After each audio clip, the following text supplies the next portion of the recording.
যদি তারা ঈমান আনত মুত্তাকি হতো তবে নিশ্চয়ই তাদের প্রতিফল অধিক কল্যাণকর হতো যদি তারা জানত। কি জানত? এখানে আল্লাহ তাআলা সিন্ডিকেট করে বলেন নাই যে আমার উপর ঈমান যদি আনত, তা বলেন নাই। বলেছেন যদি তারা ঈমান আনত, কার উপর আনত? আমার রাসূলের উপর যদি তারা ঈমান আনত আর মুত্তাকি হতো তাহলে নিশ্চয়ই তাদের প্রতিফল অধিক কল্যাণকর হতো যদি তারা জানত। এরপরে কোরআন মানো, ঈমান আনো, সরল পথে চেনো না। এরপরে কোরআন মানো, ঈমান আনো, সরল পথে চেনো না। আউলিয়াগণ যে পথে গেছে আল্লাহর অনুগ্রহ প্রাপ্ত হয়েছে। আউলিয়াগণ যে পথে গেছে আল্লাহর অনুগ্রহ প্রাপ্ত হয়েছে। এরপরে ঈমানের পরে ঈমান আনো। ঈমান এনেছো? হ্যাঁ ঈমান এনেছি। রব্বি আল্লাহ, এ স্রষ্টা, আমি সৃষ্টি, আমি তোমার উপরে মেনে ঈমান এনেছি। কিন্তু আল্লাহ বললেন না, ঈমানের উপরে আবার ঈমান আনো। আইনুল ইয়াকিন সাধনা, ঈমানের উপর ঈমান আনো, আইনুল ইয়াকিন সাধনা। না চিনিলে আপন চেনা, আল্লাহ রসুল যাবে না চেনা। না চিনিলে আল্লাহ চেনা, আল্লাহ রসুল যাবে না চেনা। আইনালে কোন পায় যে জনা, বেহেশত নগদ হাসিল হয়। সুবহানাল্লাহ। মানুষজন তো নেই, তারপরেও ইনশাআল্লাহ দুটি মুক্তাসার কথা বলবো সময়ের ব্যাপারে, অল্প সময়ের মধ্যে। ওখানে রেখে এসেছি সরল পথটি চেনো না। সরল পথ কি? ইহদিনা সিরাতাল মুস্তাকিম, আমাদেরকে সহজ সরল পথ দেখাও। কোন পথ? এ রব্বি আল্লাহ, কোন পথ বললাম? আল্লাহর কাছে বললাম তোমরা আমাদেরকে সহজ সরল পথ দেখাও। হাত ধরে নিয়ে চলো, পথ চিনি না, পথ চিনি না। হাত ধরে নিয়ে চলো, পথ চিনি না, পথ চিনি না। আল্লাহ তাআলা বললেন পথ কি চেনো না? না। এ রব্বি আল্লাহ, তুমি স্রষ্টা, আমি সৃষ্টি, আমি পথ চিনি না, তুমি আমাকে পথ চিনে নাও। ওই সময় আমার আল্লাহ পাক বলেন, ও বান্দা কোরআন খোলো। আমার হাবিবুল্লাহ তোমাদের সব জানিয়ে দিয়েছে, ওয়াল্লাযিনা জাহাদু ফিনা লানাহদিয়ান্নাহুম সুবুলানা। যারা আমার পথে চলার চেষ্টা করে আমি অবশ্যই তাদেরকে চলার জন্য পথ দেখাই। এ রব্বি আল্লাহ, কোন পথ দেখাবে? কোন পথ তুমি দেখাবে?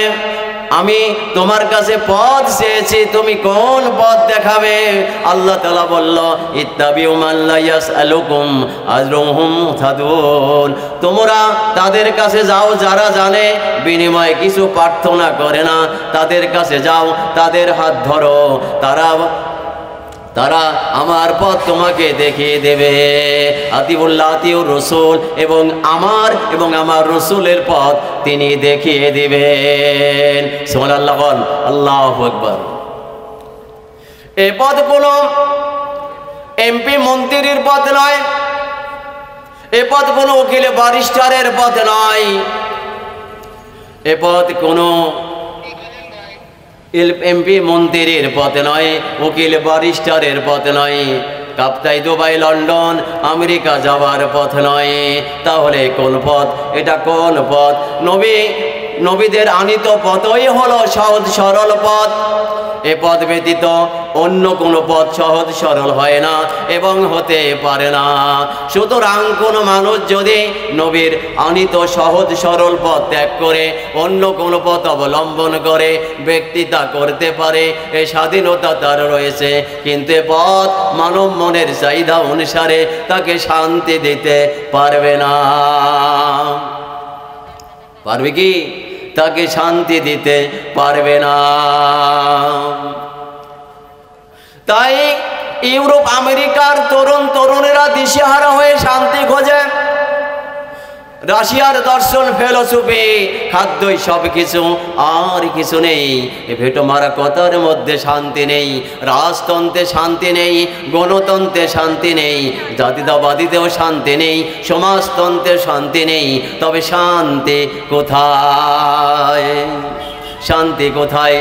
এটা অত্যন্ত স্পষ্ট ব্যাপার যে নবীকে অস্বীকার করে, নবীর আনুগত্য করতে অস্বীকার করে কোনো ব্যক্তি, কোনো জাতি সহজ সরল পথ লাভ করতে পারে না, তার আকাঙ্ক্ষিত শান্তিও সে লাভ করতে পারে না। কোনো ব্যক্তি নবীকে ত্যাগ করে কোনো ব্যক্তি আল্লাহ পর্যন্ত পৌঁছিতে পারে না। এই দুনিয়া আলমে আখিরাতে, এই দুনিয়া আর আলমে আখিরাতে শান্তি লাভ করতে হলে নবীর উপর ঈমান আনতে হবে, নবীকে অনুসরণ করতে হবে, নবীকে ভালোবাসতে হবে। এ পথ ছাড়া অন্য কোনো বিকল্প পথ মানুষের সম্মুখে উন্মুক্ত নেই। তাই শয়তানের আনুগত্য থেকে নিজেকে বিচ্ছিন্ন করে একমাত্র নবীর আনুগত্য করা প্রতিটি মানুষের বাধ্যতামূলক। মানুষ যদি তা না করে তাহলে সে কিছুতেই আল্লাহর গোলাম হিসাবে পরিচয় দান করতে পারবে না, গোলাম হিসাবে পরিচয় দান করতে পারবে না। একজন মানুষ আর নবীকে ত্যাগ করে কোনো মানুষ আল্লাহ পর্যন্ত পৌঁছতে পারবে না। একজন মানুষ আল্লাহকে স্বীকার করবে অথচ তার নবী রসুলকে স্বীকার করবে না, এমন হতে পারে না, এমন হতে পারে না। এমন মানুষের জন্য আল্লাহকে স্বীকৃতি দেওয়া আর না দেওয়ার ভিতরে কোনো পার্থক্য নেই। হে রাসূল, আমি পাইনি মদিনায় তোমার যোগ, দেখিনি তোমার রূপ, তবুও তোমায় ভালোবেসেছি। দেখতে তোমায় কভু ইচ্ছে হলেই হৃদয়ের আয়নাতে দেখেছি, ইচ্ছে হলেই হৃদয়ের আয়নাতে দেখেছি। ফুটন্ত গোলাপের পাপড়ি ছুঁয়ে তোমার কোমল ছোঁয়া নিয়েছে,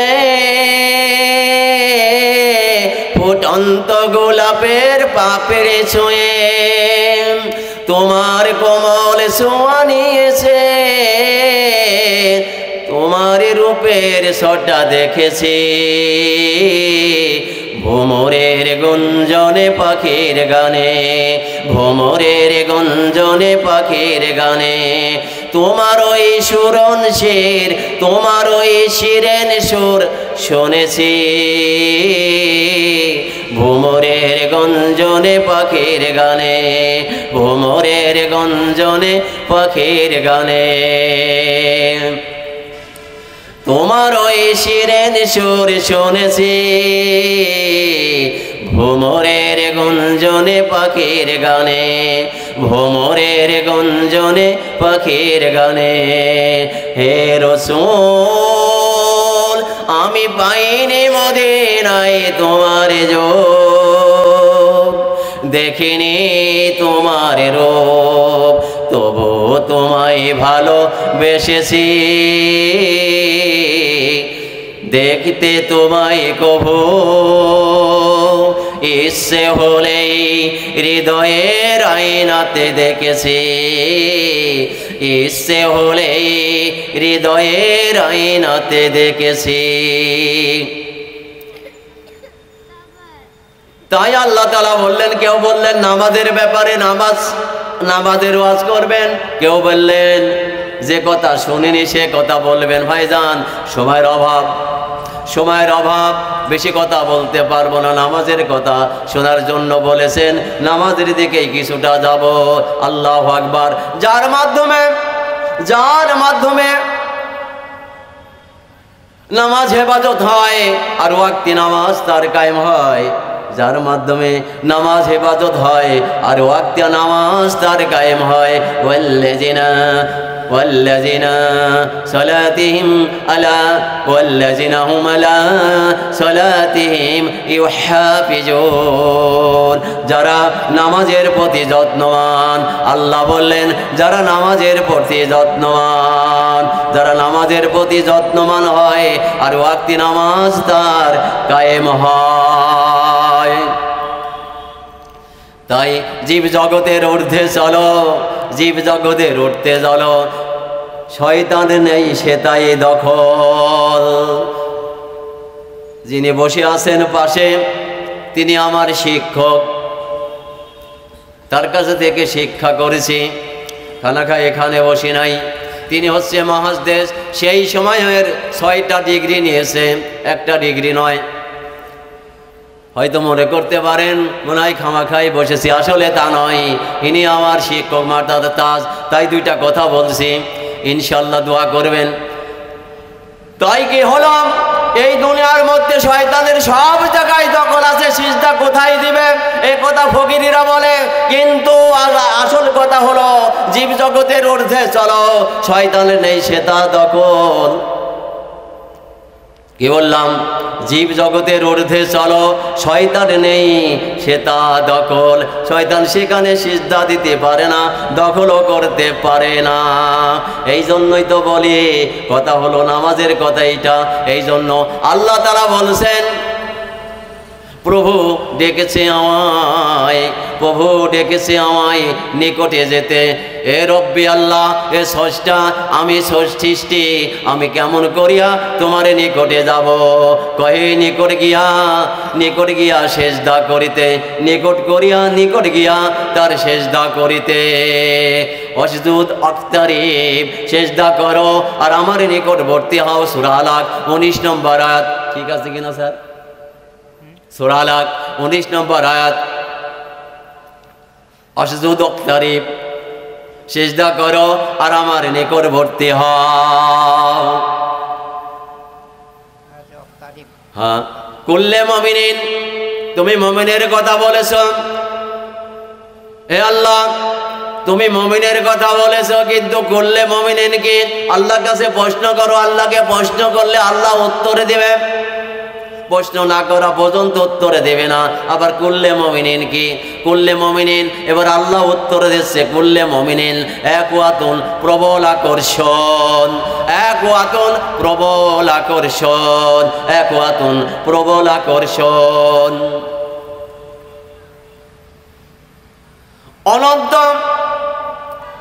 অনন্ত করুণাময়ের উৎকৃষ্ট নিয়ামত দান সালাত, নামাজ।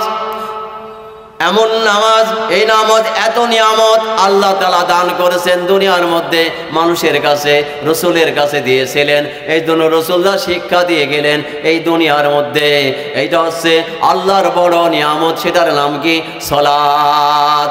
এই সালাতের গুপ্ত তত্ত্ব তোমার বেতাবাষ্পের পরম অশ্রু, তোমার বেতাবাষ্পের পরম আসন থেকে ঝরে এসেছে তোমার বুকে। আর এই জান্নাতের শুভ শান্তির কণ্ঠহার পরাতে তোমার গলে। যতক্ষণ পর্যন্ত আল্লাহর নিকটে যাবে না, সিজদা দেবে না, ততক্ষণ পর্যন্ত তোমার জান্নাত তোমার কপালে জুটবে না। ওই জান্নাতের কণ্ঠহার তুমি পড়তে পারবে না। কারণ আল্লাহ তাআলার বড় নিয়ামত এই যে সেই সালাত, এই সালাতের গুপ্ত তত্ত্ব তোমার বেতাবাষ্পের পরম আসন থেকে ঝরে এসেছে তোমার বুকে। আর ওই জান্নাতের শুভ শান্তির কণ্ঠহার পরাতে তোমার গলে। ও আল্লাহ প্রেমিকের উষ্টাগত প্রাণের পিপাসার জল। কার? যারা প্রেমিক, যারা আল্লাহর প্রেমিক, রসুলের প্রেমিক, তাদের উষ্টাগত প্রাণের পিপাসার জল। আজান ঝরলেই দৌড় মারে মসজিদ দিকে, প্রবল আকর্ষণ। যার প্রবল আকর্ষণ নাই তার নামাজও নাই। আল্লাহু আকবার। প্রবল আকর্ষণ থাকতে হবে। আর ও আল্লাহ প্রেমিকের উষ্টাগত প্রাণের পিপাসার জল আর ঐশ্য প্রেমের সুধা সিন্ধু নেমেছে এমর তোমার বুকে, তুমি প্রেমানন্দে বিভোর হবে।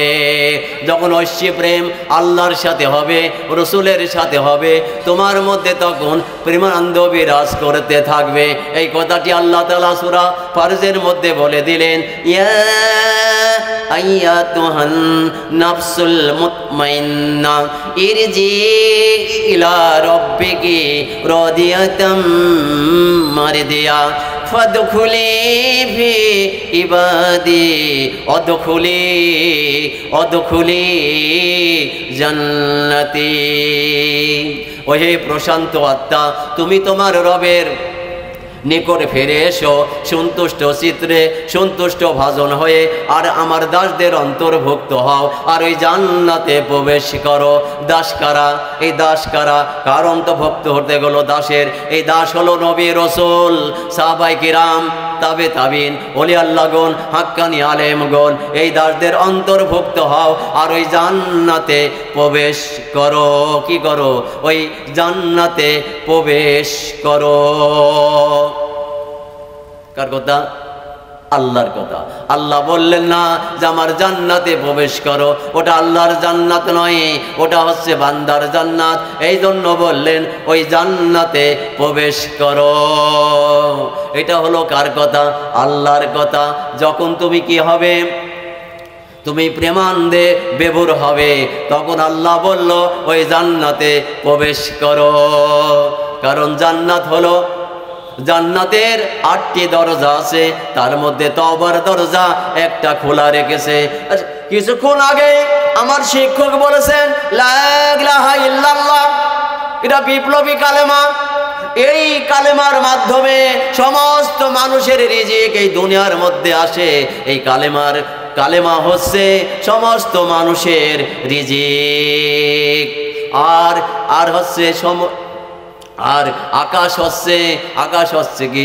আর সমস্ত জাহান, এই দুনিয়ার সমস্ত জাহান হচ্ছে আকাশের গর্ভে। আর আকাশ হচ্ছে আরশের সামনে, আকাশ হচ্ছে আরশের সামনে। এই জন্য দুনিয়ার মধ্যে কিছু নেই। এই জন্য আল্লাহ বলছে, বান্দা দুনিয়ার মধ্যে কিছু নেই। কারণ আমি ধন ভাণ্ডারে বসেছিলাম একাই, আমি একাই গুপ্ত ধন ভাণ্ডারে বসেছিলাম। ইচ্ছা করলাম আমাকে প্রকাশ করতে হবে, ইচ্ছা করলাম আমাকে প্রকাশ করতে হবে। তখন আল্লাহ তাআলা প্রকাশ করার জন্য মানুষ সৃষ্টি করলেন। কেমন করে? এখানে অত দূর যাব না। প্রথম মানব আদম আলাইহিস সালাম হতে একটি মাত্র ধর্ম, ইসলামের জন্ম। সেই একটি মাত্র ধর্মের একটি মাত্র কথা, একটি মাত্র উপদেশ। পৃথিবীর বিভিন্ন দেশের মানুষের বিভিন্ন মহাপুরুষ তথা অবতার একটি মাত্র হেদায়েত করে গেছেন। সেই একটি মাত্র হেদায়েতের নাম হলো নিজেকে চেনা। নো দাই সেলফ, নিজেকে চেনো। নো দাই সেলফ, নিজেকে চেনা। নিজেকে না চিনতে পারলে হেদায়েত কখনোই আসবে না। এই হেদায়েত কখনোই আসবে না। কারণ হলো এই হেদায়েত সমস্ত বস্তুর সাথে জড়িত। এই হেদায়েত সমস্ত বস্তুর সাথে জড়িত। কারণ হলো এই হেদায়েত যত দুনিয়ার মধ্যে যা কিছু আছে, এই হেদায়েত তার সাথেই জড়িত রয়েছে। এই জন্য আল্লাহ তাআলা বলছেন যে হেদায়েতটা হচ্ছে সমস্ত কিছুর সাথে জড়িত। কারণ হলো এই হেদায়েত যারা পেয়েছে তারা হলো কি মুমিন, আর যারা হেদায়েত পায়নি তারা হলো কি কাফের। কারণ যখন মুমিন হেদায়েত পেয়েছে তারা আল্লাহ তাআলা বললেন বাশশিরিল মুমিনিন, হাবিব ওদেরকে সুসংবাদ দিয়ে দাও। আর আল্লাহ রসুল বললেন কিসের সংবাদ দেব? ওই জান্নাতের সংবাদ দিয়ে দাও। কারণ আবাদ জালিমিনা ইল্লা কুফুর, আর জালেমরা অস্বীকার করেই যাচ্ছে। কি করছে? জালেমরা অস্বীকার করেই যাচ্ছে। হেদায়েতটা এমন জিনিস, এই হেদায়েত হলো নবী রাসূল আর আল্লাহর কিতাবের মাধ্যম দিয়ে এই সংশ্লিষ্টদের নিকট পৌঁছেছে, এই সংশ্লিষ্টদের নিকট পর্যন্ত পৌঁছেছে। এটা হলো হেদায়েত। তাই ইসলাম ঘোষণা করছে, করলেন প্রত্যেক জাতিকে হেদায়েত করার জন্য অবতার নবী পাঠানো হয়েছে। আর প্রত্যেক অবতার তথা নবী একটি মাত্র ধর্ম প্রচার করে গেছেন। সেই একটি মাত্র ধর্মের নাম হলো ইসলাম ধর্ম। তাই মৌলিক আদর্শের নাম হলো ইসলাম, তাই মৌলিক আদর্শের নাম হলো ইসলাম। এই কারণে ইসলাম হলো বিশ্ব মানবের নির্বাচিত এক অখণ্ড জীবন বিধান ইসলাম। কারণ সে ইসলামের উপর ছিল। জানাজায় বসা হলো না, ইসলাম বলা হয়নি। জানাজায় দুয়ার বলা হয়নি, ইসলাম। সেই ইসলাম হলো মৌলিক আদর্শের নাম। ইসলাম হলো কি? মৌলিক আদর্শের নাম। সেই নবী ছাড়া কোনো উপায়, নবী ছাড়া আল্লাহ কিছুই বোঝেন না। তাই এই কোরআন খানি, তাহলে এই সূরা ফাতিহার মধ্যে বলা হয়েছে কোরআনে আজিম। সূরা ফাতিহার আর এক নাম হচ্ছে কোরআনে আজিম। এই কোরআনকে দুনিয়ার মধ্যে পাঠানোর জন্য কাকে প্রেরণ করেছিলেন? রাসূলকে। কেমন? পাঠালেন কি বেরিয়া সাইদলে আম্বিয়া, পাঠালেন কি বেরিয়া সাইদলে আম্বিয়া, কোরআনের বাণী প্রকাশের লাগিয়া নাম ধরেছে গোফে আল্লাহ নবী।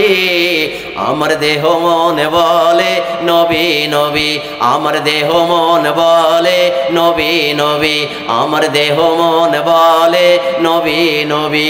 আমার দুই নয়নে ভাসে ছবি, আমার দুই নয়নে ভাসে ছবি, আমার দেহ মন বলে নবী নবী, আমার দেহ মন বলে নবী নবী। ইয়া রাসূলুল্লাহ ইয়া হাবিবাল্লাহ, আপনি আল্লাহর নূরের নবী। আমার দেহ মন বলে নবী নবী, আমার দেহ মন বলে নবী নবী। আসসালামু আলাইকুম ওয়া রাহমাতুল্লাহ। অল্প সময়ের মধ্যে কিছু মুক্তা